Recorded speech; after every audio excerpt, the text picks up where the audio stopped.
Sierra Clinton. Sierra. There we go. Okay. Yes, sir. Sierra, as an engineer, I'm proud that Florida is scaling up utility-grade solar. It's technically sound, cost-effective move given our solar capacity, but recent federal tariffs and critical components like inverters and transformers are the real concern. These aren't luxury items. They're core to the grid stability and solar integration. If costs go up, supply chain will slow down. We risk delays, reliability issues, and higher rates like here in Florida. I ask you to advocate for targeted tariff relief so we can keep building modern, resilient grid without penalizing taxpayers.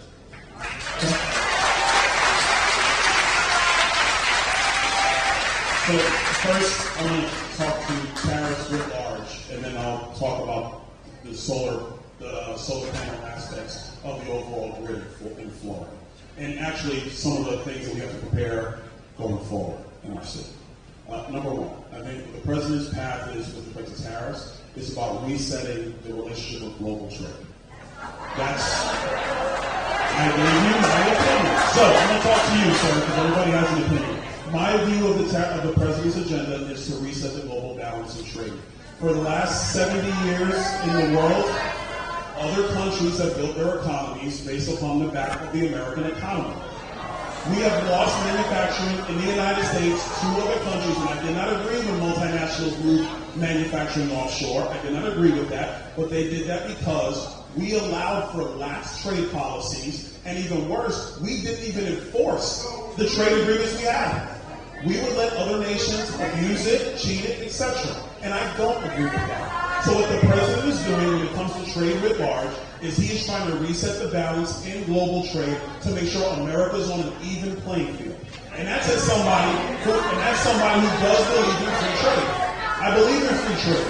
But I would ask everybody in the room, can you have free trade if the party on the other side is not playing fair? You cannot have free trade. So I think what we're doing right now with tariffs is important to reset the balance of global trade. Now specific to solar panels. My concern with solar panels is in part the panels themselves, but then also the battery space and battery capacity you have to bring in order for these solar arrays to be able to work and retain power. That is a fact.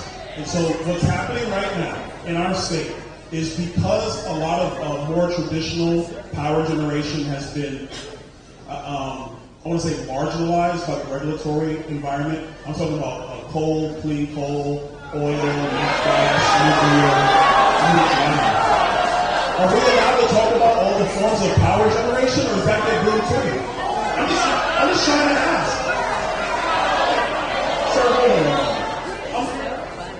Can we have an intellectually honest conversation about power generation? Power generation is not Republican or Democrat, folks. Power generation is not liberal or conservative. Power generation is power generation.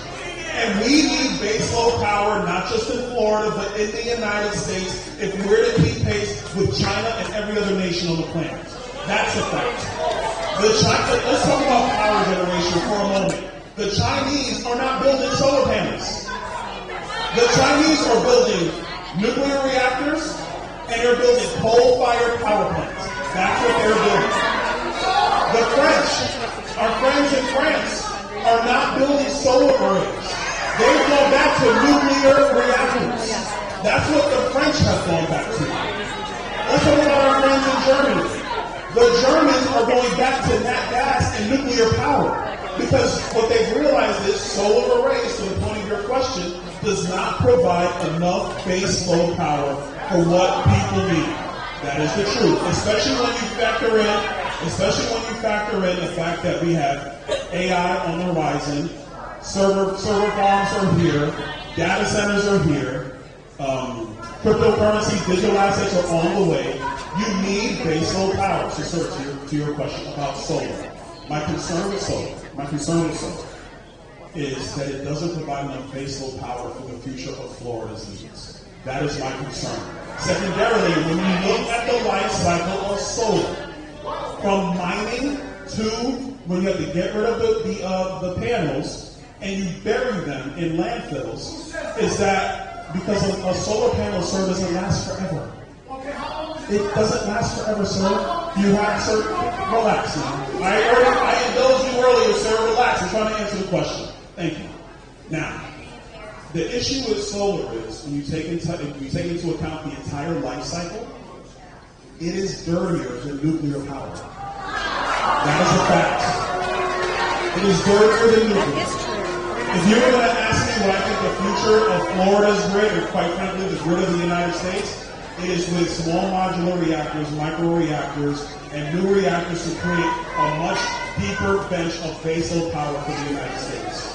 And for people who are concerned about nuclear waste, because I know there's people who are concerned about nuclear waste, the new technology in reactors, in small modular reactors, allows you to go into Yucca Mountain and to go into the other repositories we have around spent nuclear fuel rods, and you can re-enrich those rods and use them in reactors. You're essentially recycling old nuclear fuel rods, using them for energy generation today. That is a good thing. That's a good thing. So, in short, my concern with solar arrays are when you take into account the mining of the necessary elements for batteries and the panels themselves, coupled with the actual generation of solar. If your desire is to save the planet and think that climate change must be solved, I will tell you that that is pretty clear. We should be moving to nuclear and away from solar.